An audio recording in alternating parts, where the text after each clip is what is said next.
Let's now dive into real-world examples, powerful initiatives, and show how inclusive NEB projects look in action.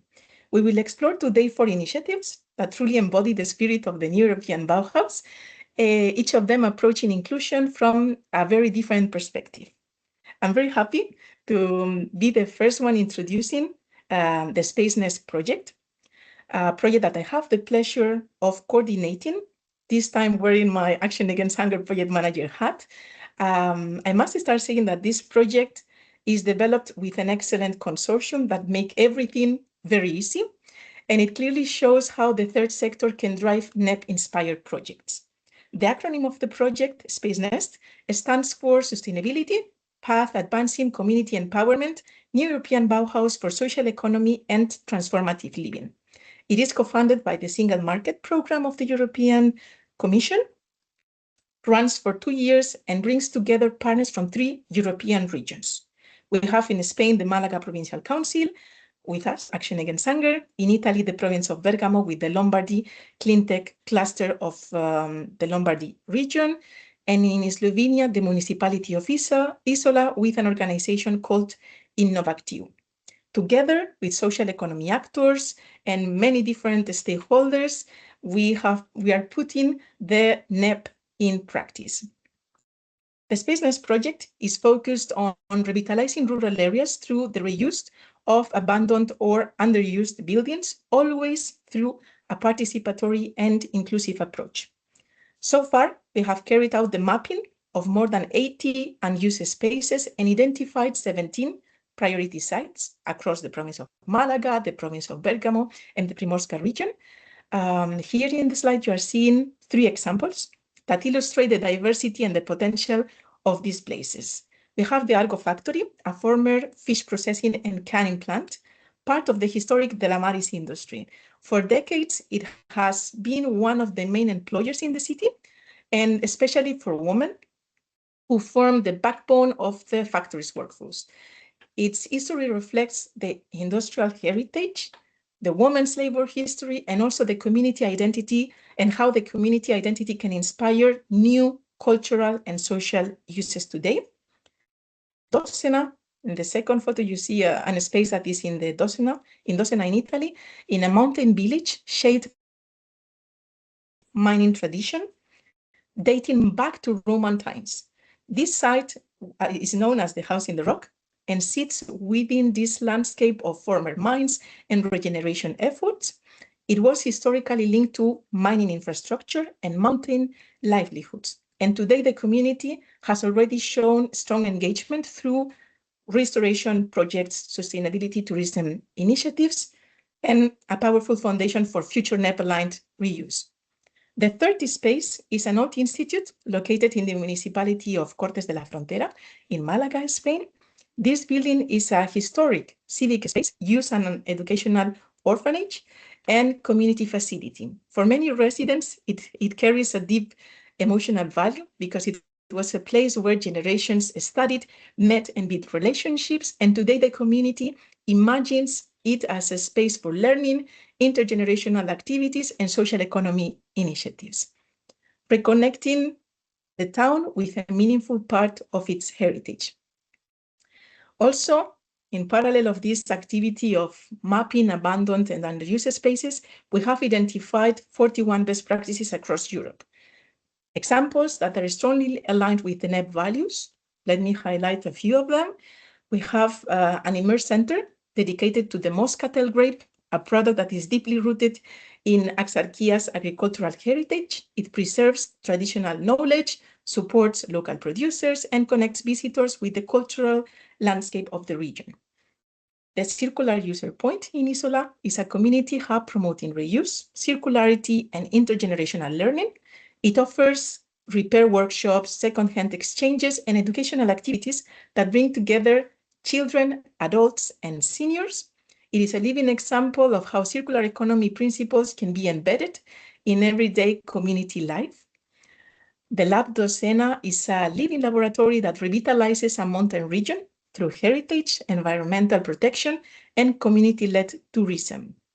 It builds on Docena's long mining history as I was mentioning before, and recent regeneration efforts, transforming former industrial and natural sites into spaces for cultural, educational, and outdoor activities. ANACO is a circular designed ecosystem that regenerates urban spaces while empowering young designers, artisans, and women entrepreneurs, promoting sustainable materials, local craftsmanship, and also social inclusion.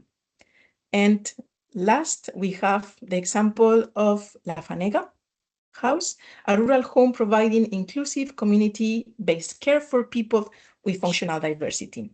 It offers a model of independent living rooted in dignity, autonomy, and social participation, demonstrating how rural environments can support innovative care solutions. In brief, the Space Nest project advances 4 key dimensions. First, the reuse of spaces. We think about new possibilities to transform unused or abandoned buildings into opportunities for social economy initiatives, community revitalization, and new forms of local development. So far, more than 160 key actors have been actively involved in the project from all types, sectors, and disciplines, through focus groups, through international missions, online exchanges, and sharing days. We have created a genuine dialogue that was really valuable. And this growing ecosystem is the foundation for long-term transformation. We are currently indeed working on the development of 3 regional action plans for the province of Malaga, the province of Bergamo, and the region of Primorska, focusing a lot on the municipality of Isola, in order to ensure this long-term sustainability, impact, and replicability. And these plans will guide future investments, partnerships, and community-led initiatives beyond the project's lifetime. All in all, this project Space Nest shows how and what civil society can bring to the NEP-inspired transformation.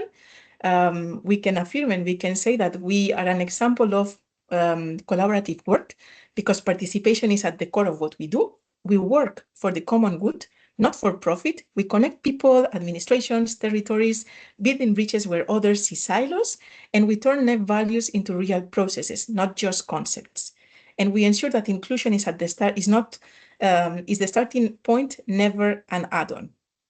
This project is proving that when communities and professionals from different sectors work together, the NEP becomes tangible. Above all, it reminds us that transformation begins with people, the people who open their towns, their buildings, their stories, and their hopes for the future. You will find an article about the project in the chat that my colleague Alicia will share, and I invite you to read it after the event. Thank you for listening. I will now give the floor to our next speaker, Ana Ribeiro. She's a psychologist with a PhD in clinical psychology, coordinator of the Mental Health and Wellbeing Service at the Polytechnic Institute of Castelo Branco in Portugal, and she's also the diversity officer within the Bauhaus for EU European University Alliance. She will explain how the Alliance integrates inclusion as a core principle of its mission. Anna, thank you for being with us today. The floor is yours. Thank you, Irene. Can you see the presentation? Good. Okay, good morning, everyone. First of all, on behalf of Bauhaus for You, I would like to thank you for the invitation and the opportunity to participate in this event and contribute to this important discussion on the new European Bauhaus and European funding opportunities. My name is Ana Ribeiro, and I am the Diversity Officer of the Bauhaus for You Alliance. Today, I would like to share how our alliance is working to integrate the principle of inclusion into the NEP vision. Before discussing inclusion, let me briefly introduce Bauhaus for You. This alliance is one of the European University Alliances funding through the Erasmus Plus program. It brings together 10 universities located in the peripheral regions and 67 associated partners from different regions of Europe. Together, we represent 124,000 students and 10,000 staff members. Our alliance was created with a long-term perspective. Although the current funding period runs until 2028, our ambition is to establish a sustainable collaboration that will continue for at least a decade.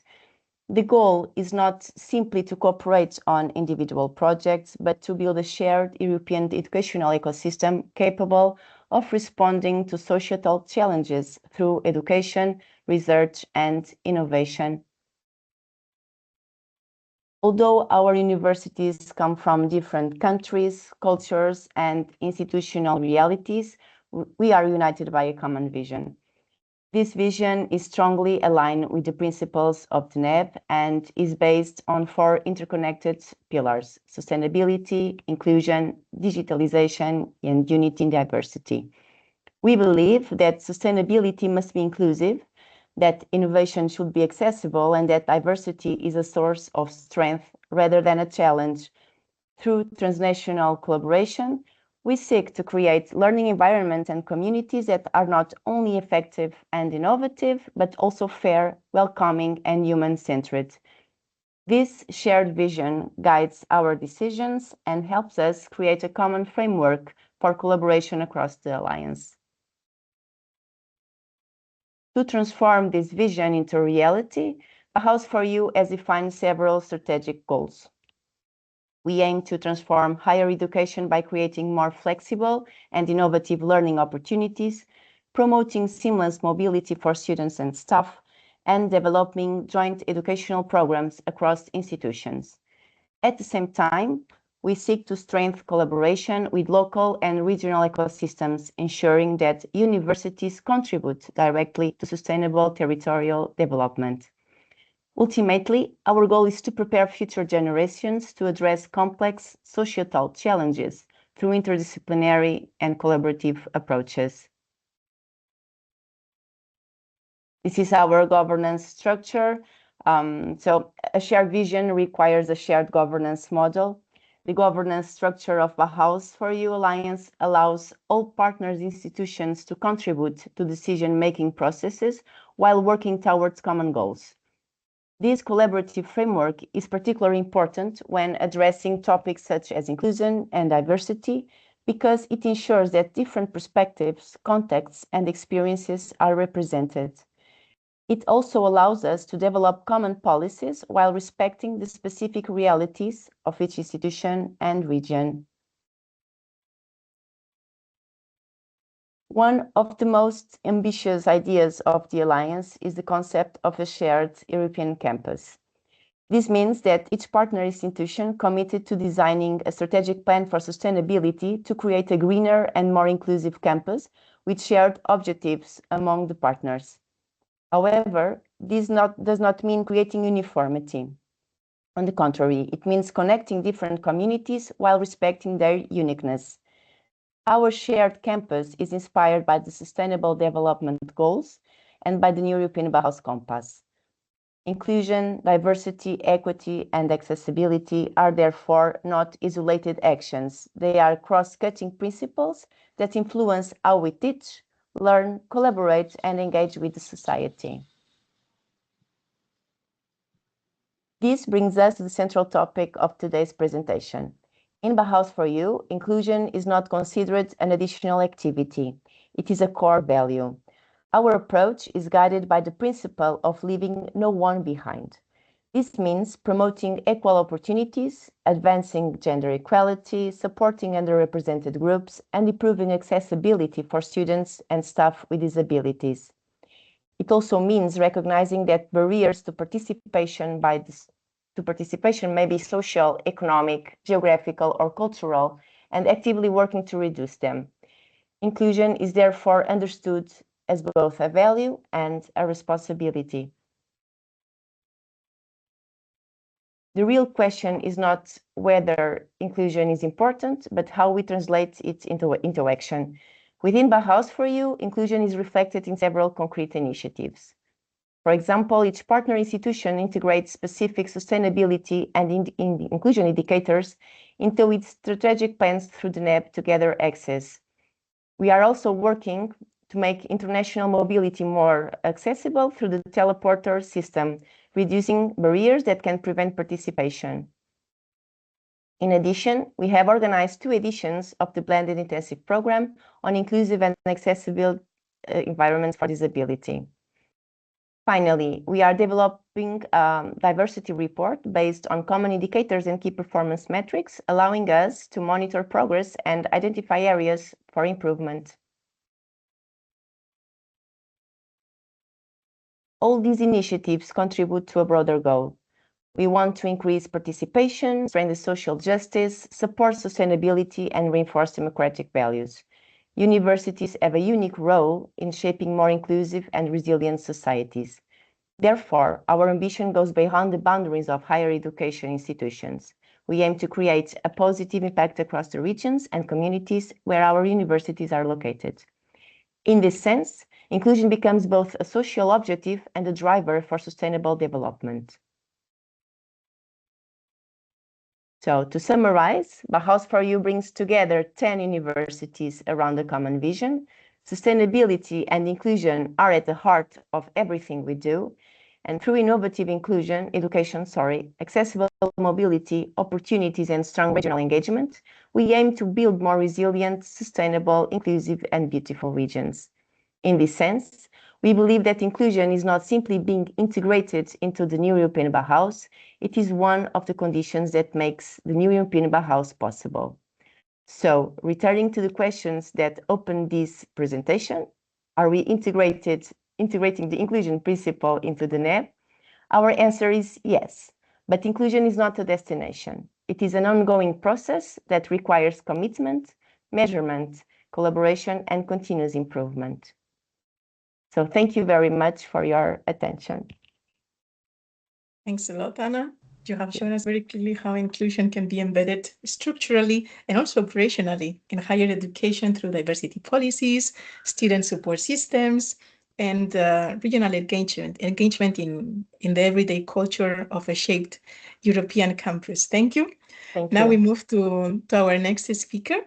It's my pleasure to introduce you to Muriel Levaillant. She's the General Director of Les Halles de la Cartoucherie, located in Toulouse, in France, a remarkable initiative within a major urban transformation strategy. We are very happy to have you here. The floor is yours. Thank you.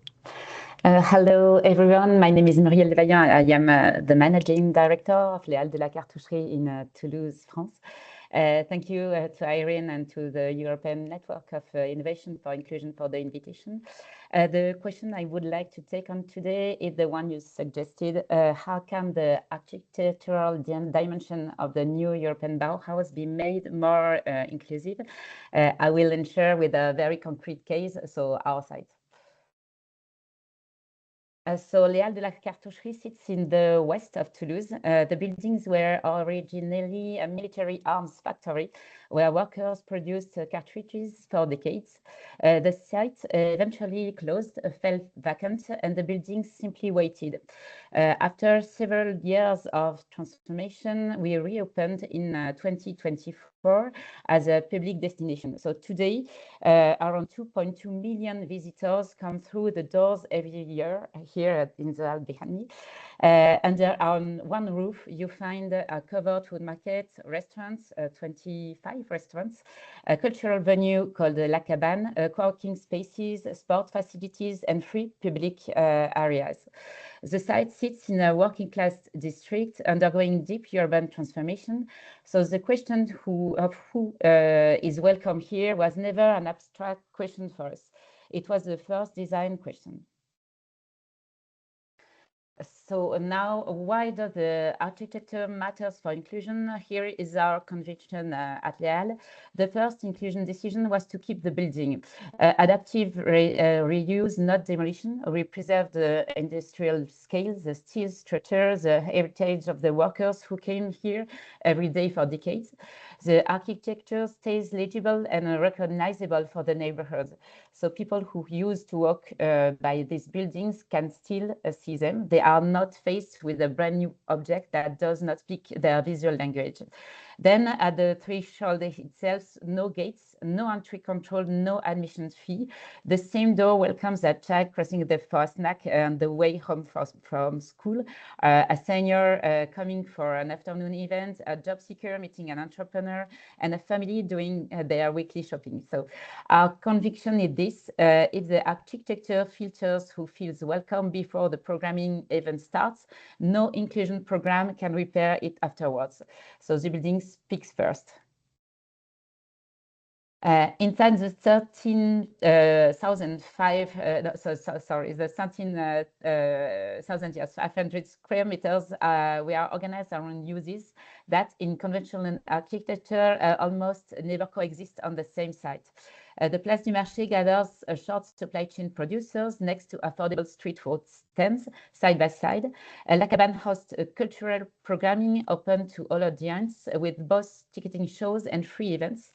The co-working spaces welcome a profile of entrepreneurs, freelancers, or aspiring entrepreneurs who would simply not access a traditional business center, neither in price nor in atmosphere. We complete the offer with sports facilities, a kids area, quiet circulation zones, and outdoor terraces. The key point is this: each use legitimizes a different presence on site. Nobody has to justify being here. No single profile dominates. The diversity of uses is itself the inclusion infrastructure. Let me make this tangible with concrete profiles you can find on site.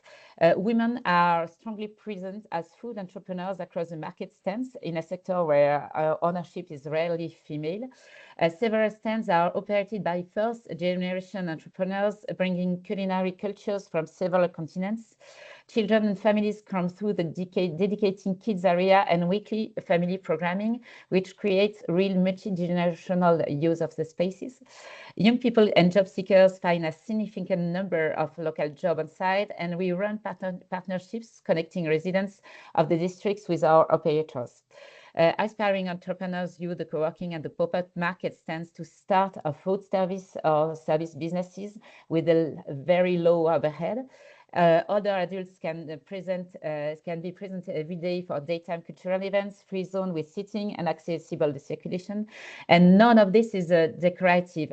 These are the people you met on a Tuesday afternoon, on a Saturday morning, and a Sunday lunch. We are open all the year from 8 in the morning until 2 in the next morning. The site only works because of all these profiles meet here. Sorry. Another question that probably matters most for this audience, if you are exploring NEB funding and replication, how does it stay financially viable? Léal is structured as a multi-stakeholder cooperative SIC under French law. This cooperative gathers in shared governance the employees, the residents on site, the local public authorities, and citizen shareholders. The annual revenue is around 18 million euros. It rests on a blended model. Rental income from operators is the largest share, then B2B privatization and corporate events. Then ticketing, cultural programming. And finally, a smaller share of subsidized inclusive activities where public funding directly supports the access conditions. Public support was critical at the investment stage alongside private investors who choose to align with the social purpose. And the cooperative status itself is decisive. It protects accessibility from short-term financial pressure because no single shareholder can decide to raise prices, close a public area, or convert the site into something more profitable. So the structure carries the mission. To close, 3 takeaways I will offer to the NEB conversation. First, inclusion starts with the threshold. If the architecture filters who feels welcome, no program can repair it afterwards. The building speaks before any of us does.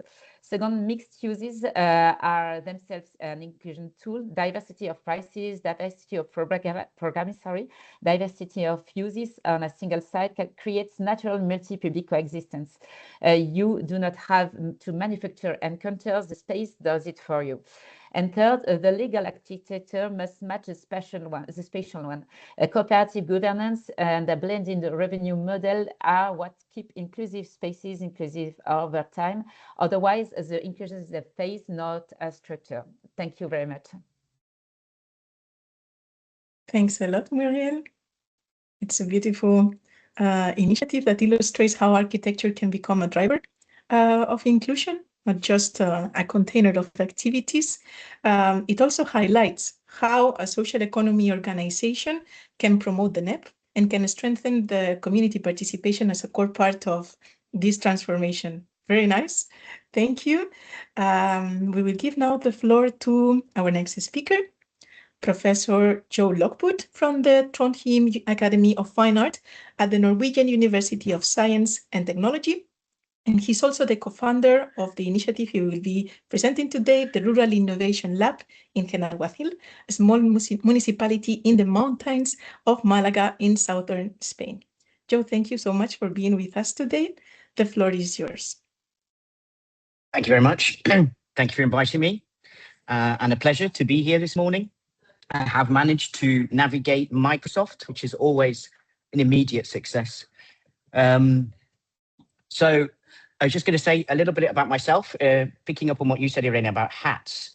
So you asked me to wear two hats today. You asked me to wear the hat of an academic and the hat of an entrepreneur. So I have them both on. So I hope that works okay. So this is my academic hat. So I think the word inclusion, it's odd when we meet the word inclusion, because it suggests in some sense that form has already been given, and that we're actually inviting people into something that already exists. But I think we all know within the European Bauhaus and its kind of values and principles, what we're really talking about is people who change things. And we do that by working together. So one of the sort of thoughts I wanted to plant was, how do we move beyond binaries? So we have a lot of this kind of sense of the kind of modernist logic of the last 500 years of kind of European development, which asks us to think about things as separated into categories: subject, object, nature, culture, art, science, us, them. So if we're thinking about it's people together, and we haven't given a form, but we're finding it together, what does that mean for us in terms of the word inclusion, or how we enact that? The other things is this idea of like the aesthetics of everyday life. So aesthetics more is about sense making and rather than about something that's kind of beautiful. So what about trust, but trust and kind of memories that exist across time and the different relationships that exist between the human and the non-human. So again, trying to understand how we make sense of the world through its complexity. And then the other word that I brought with me was entrepreneurship, obviously, because the kind of bridge now to kind of entrepreneurial activities, but it's something that's not about solo actors, but is really about understanding a collective capacity to create social relations and values together, and the future understood as now. So that is my academic hat, and that kind of articulates itself within three kind of principles of how we work from Genalhuacil. Both in terms of our relationship, a long history in terms of a relationship with arts and culture and creative practice from a very remote and rural region, as Irene was saying, deep in the mountains of Malaga. And one is this idea of sense making. So understanding how we make sense of the world, about community, about territory, about history. How do we go about doing that, particularly through kind of art, creative or cultural practices, and how they sit within everyday lives.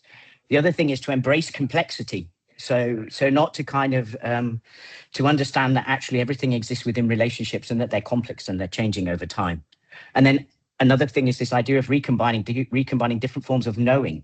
So not necessarily about that academic knowledge is any different than a shepherd, or that all knowledge is valuable and there should be no hierarchy, but also that time is an important matter. That how do we kind of understand the way we travel through time, and that things that can come from the past that actually have kind of been lost and forgotten might be able to help us into the future. And then fundamentally about how we cooperate with each other. So how do we learn to work together? How do we learn to take risks together? How do we learn to understand different perspectives? And there as well, it's about this idea of solidarity, not necessarily as being the same, but being different. So an understanding the kind of value that exists in our difference and perhaps sharing a purpose together, but seeing it from very different perspectives. So there are two ways that we work at Lab Genalhuacil. So it's a collaboration between the municipality and then a network of entrepreneurs. So we call it collective entrepreneurship. It's a network of institutions as well as people. So we have a kind of public side, which is the municipality. Then we have a kind of civic side, which is also the foundation that exists here in Genalhuacil. And then we have a kind of collective entrepreneurial activity that is connected around these different elements. The way that we look at this is kind of the hardware and the software. So we have a physical space, which I'll talk about next, in the Calle Real, here in el pueblo de Genalhuacil, where I'm sat right now. And actually also descend from, just as a minor note. and also the rhizome, which is this idea of the software. So the networks of people, places, practices that kind of form this living ecosystem that is very rooted in community and territory, but at the same time expands beyond it. So the physical space, this is the Calle Real. I'm sat in this building right now. It was formerly an olive oil press, and then it became a bank. And a couple of years ago, the Unicaja decided to close banks, as they do everywhere now. And rather than seeing that as a challenge and saying, oh my God, the bank has gone, the idea was, in fact, that's an opportunity to understand how we can reinvent the economy. And we can do it together, and we can do it from the rural. So the bank becomes a lab. The project, the transformation of the lab was led by the municipality and was working with designers, artisans, and local providers. So all of the materials from the tables and chairs to the flooring to the way that the lamps have been constructed has been entirely sourced locally and made collectively. So working with designers, working with artisans, artisans working with architects, and then also in relationship to this rhizome I was talking about understanding how this space connects not only locally, but translocally. So this is the rhizome, which is really about understanding how we bring people, places, and practices together. It looks like a kind of abstract diagram, but actually it's quite real in very simple ways. And the questions that we ask by bringing people, places, and practices together to connect, to talk together, to work together, to make things together, is to understand how things become generative. How do we move from extractive models of economy to generative models of economy? And how do we do that by trying and prototyping different things? How do we understand decentralized systems of governance? So what is it to be independent but interrelated? How does that kind of take shape? And what does equity actually mean? What does it mean to do something that is just, that is fair? How do we actually live that? So here is a couple of examples about how this kind of takes, we have an obsession with food. This is entirely true. It's kind of fundamental to understanding complexity and understanding something that exists in the rituals of our everyday life, particularly if you're Andaluz. It's really important to understand how we kind of make, share, and around food, and how that brings people together in a way that we can have conversations. So here are examples of people visiting us from Australia to understand what we were doing, from a rural part of Australia, who were interested in how creativity can kind of link into kind of transformation of place and social economic development. Students from the Norwegian University of Science and Technology, who were working with sheep farmers and weavers in the region to understand how wool is a regenerative material can be kind of have repurposed. Activities working across different villages in Andalusia and all the different provinces to meet in the street and cook together to talk about how we can kind of change our localities. A policy forum in the Círculo de Bellas Artes in Madrid that was led by a group of villagers to kind of bring mayors from municipalities together with policymakers at both the national and European level, but really understood from the perspectives of those communities.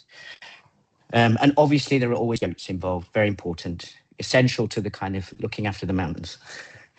So a very simple example is how we do things, is how we bring for different kinds of creative practices together. So if we see cooking as a creative practice, we see cinema as a creative practice, and how can they kind of create spaces that are temporary, where we can bring different communities together. So the photo I showed earlier, which was like people cooking in the street, was based on, and then became a policy forum in the Círculo de Bellas Artes, was a 2-week road trip around Andalusia, cooking and filming with people in the streets of different villages. And then sharing that back in terms of how we can kind of shape policy for rural transformation.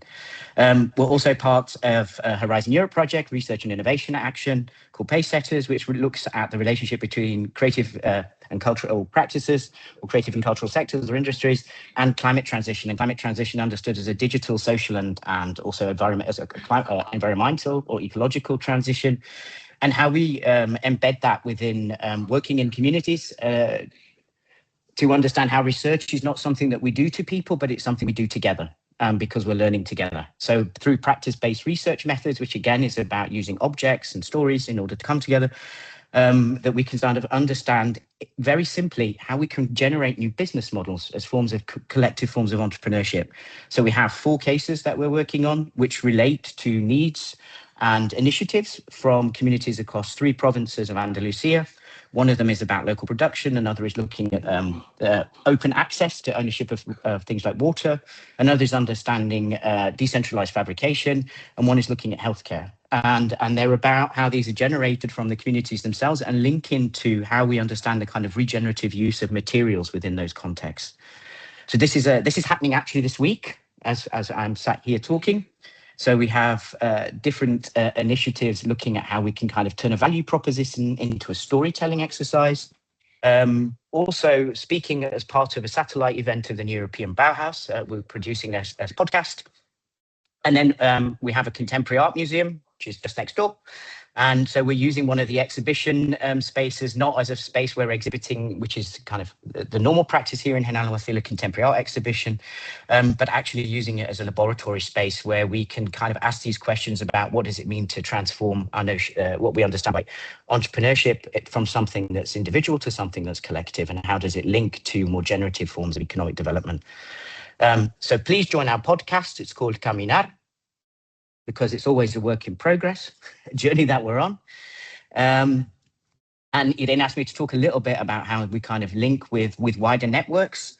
So we link across into academic institutions, for example, the Norwegian University of Science and Technology, the Glasgow School of Art, the Politécnica de Madrid, the University of Cádiz. So we work with academic partners, but again, rather than being a kind of receptor of university activity, we want to understand how we co-create knowledge together, and understand as well that the rural, rather than being a receptor of or knowledge transfer vehicle for pilots or activities normally associated with research, that they actually become laboratories themselves for experimenting in how we kind of generate knowledge in different ways. We work with different networks. The municipality is part of the Red Impulso for the Ministry of Science and Innovation and Universities of Spain. We also work with the Federation of Andalusian Municipalities and Provinces, with the European Creative Hubs Network, the European Creative Business Network, the European Bauhaus, obviously, the European Rural Pact. So we're kind of trying to make sure we're always expanding beyond the kind of local, national and European levels. And then also our kind of focus is really about culture and creativity. So we work with different institutions who are focused around the kind of development of those sectors. So whether it's Cercle de Artes or impact funds, or looking at, and then very local things like working with associations for rare breed goats, or foundations looking at wool. So a complete mix, or a mixology, as I would call it, all the time, of kind of different people, different actors in how we can kind of learn to work together. And that is seen as that as something as well that isn't of its nature decentralized, that we want to make sure is always flexible rather than necessarily fixed. This is a short example of something that's happening this week as well. So an initiative led by a colleague of mine, Albert, who's just over there, we call Umbral, he's waving. Thresholds, which is really looking at how we kind of reimagine the relationship of the university to the rural, or the rural and the academic context, and understand things as being place-based. So what does it mean to actually be learning in place and with people? And how do we build these kind of situated ecosystems? And also the kind of focus is to understand the kind of impact-driven research. So in that, again, that's something that's an open space where we're kind of thinking through, we're doing things together. So that's happening this week as well. And a kind of a sort of a short note is that I think the process of changing things, which people always do. And I think there's a study by Harvard University which says it takes 3.5% of a population to actually make change possible. So it's not very many. So I think is that these things are works in progress. They take a long time. The initiatives in General Almafuerte that have kind of been fighting depopulation through arts started in 1994, and it's a journey with many curves, and it's still ongoing. And I don't believe any of us will see the outcome in our lifetimes. Hopefully not. Hopefully it will be something that adapts and changes over time. And I think so. It's sort of my kind of closing comments would be, if we understand inclusion as something that is just about people working together, it's built with place, not for it. It's about scope and depth, rather than scale. They're not necessarily about replication, but much more about understanding method that's situated in place. And that time is not a constraint, it's a medium. So it's not about necessarily simple instances of things. It's about how things are connected over time. And that also means time travel. So the time into the past as well as time into the future. So, and that's each instance of something, whether it's a residency or a project, is actually just part of a wider ecosystem and is contributing to the kind of that work in progress that is taking us forward towards change. Thank you very much. I was on time, no? Yes, wonderful presentation. Thanks a lot, Joe.